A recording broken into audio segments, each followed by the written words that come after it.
If when you open up Sunlync you get the following error that says POS functionality has been disabled because timer server has either not been registered or is not running, it is because the Sunlync POS software cannot communicate with your timer server.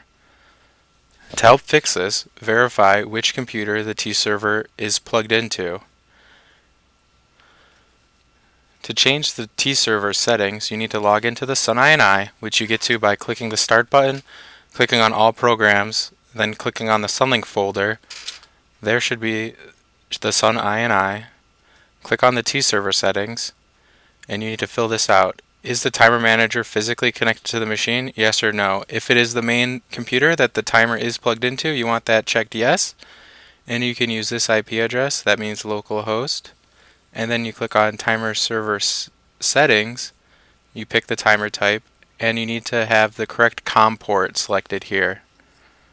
To look up the COM port, go into the device manager, and in the device manager there's an option called ports, COM and LPT.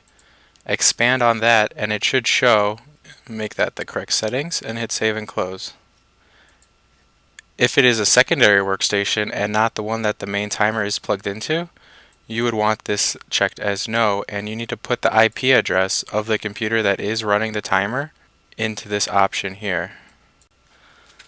To look up the IP address of the computer that has the T-server plugged into it, hit the Start button, and in the Run box type CMD and hit Enter. This will open this black box, which is called the command prompt. In this box, type ipconfig. You can see it right here, ipconfig. Hit Enter, and it will tell you all this information. What you're looking for is the IP address line here, 192.168.1.19. This is the IP address of the computer running the T-server. After looking up the IP address on the main computer that has the timer plugged into it, go back to the workstation computer that was giving you the POS functionality error, and in the Sunlync, you need to make sure that this IP address is the same one that we just looked up.